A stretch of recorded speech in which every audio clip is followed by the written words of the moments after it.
পৃষ্ঠায় লুকিয়ে আছে হাড়হিম করা গোপন রহস্য। প্রায় ৩৫ লাখ পৃষ্ঠার এক গভীর সমুদ্র, যা এখন তটস্থ করে রেখেছে গোটা বিশ্বকে। একে বলা হচ্ছে আধুনিক ইতিহাসের সবচেয়ে ভয়ঙ্কর গোপন দলিল, যার নাম অ্যাপস্টেইন ফাইল।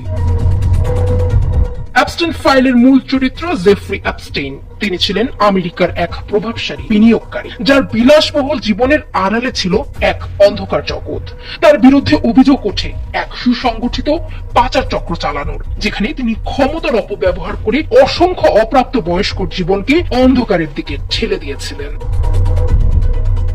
৩০ জানুয়ারি যুক্তরাষ্ট্রের বিচার বিভাগ আনুষ্ঠানিকভাবে প্রকাশ করেছে আলোচিত অ্যাপস্টেইন ফাইল নামক নথিপত্র। প্রায় ৩৫ লাখ পৃষ্ঠা নথির সঙ্গে জনসম্মুখে আনা হয়েছে ১,৮০,০০০ ছবি আর ২,০০০-এরও বেশি ভিডিও ফুটেজ। বিশাল নথি ভান্ডারের সবচেয়ে বিস্ফোরক অংশ হলো ২০০৭ সালে ফ্লোরিডার আইনজীবীদের তৈরি করা সেই ৬০ দফার খসড়া অভিযোগপত্র।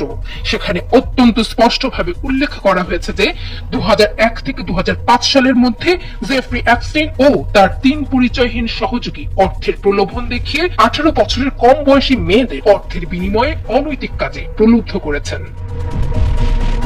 অ্যাপস্টেইনের সুসংগঠিত মূল কৌশল ছিল পাম বিচের বিলাসবহুল প্রসাদ মেয়েদের নিয়ে আসা ও মাসাজ বা অন্যান্য অজুহাতে তাদের শোয়ার কক্ষে পাঠানো। মূলত তাদের ক্যারিবীয় সাগরের লিটল সেন্ট জেমস নামক একটি দ্বীপে নেওয়া হতো। নথিতে এমন ১৯ জন অল্প বয়স্ক নারীর পরিচয় উঠে এসেছে, যাদের অনেকের বয়স ছিল মাত্র ১৪ বছর। কিন্তু অবিশ্বাস্য হলেও সত্য, ২০০৭ সালে প্রবল তথ্য প্রমাণ থাকা সত্ত্বেও ফেডারেল প্রসিকিউটররা মামলাটি আদালতের কাঠগড়ায় তোলেননি। এই নথির সবচেয়ে রোমহর্ষক দিক হলো ট্রাম্প, বিল গেটস এবং ইলন মাস্কের মতো প্রভাবশালীদের নাম আসা। এমনকি অ্যাপস্টেইন নথির ঢেউ দক্ষিণ এশিয়ায় আছড়ে পড়েছে, যেখানে ভারতের প্রধানমন্ত্রী নরেন্দ্র মোদীর নামও এসেছে। ২০১৭ সালের ইমেইলে অ্যাপস্টেইন দাবি করেন ভারতের প্রধানমন্ত্রী মোদী ইসরায়েলে গিয়ে মার্কিন প্রেসিডেন্টকে খুশি করার জন্য নাচ গান করেছেন। অ্যাপস্টেইন নথিতে যুক্তরাজ্যের রাজপরিবারের জন্য অস্বস্তিকর বার্তা রয়েছে। সেখানে দেখা গেছে সাবেক প্রিন্স অ্যান্ড্রু ২০১০ সালে অ্যাপস্টেইনকে বাকিংহাম প্যালেসে নৈশ ভোজের আমন্ত্রণ জানিয়েছিলেন।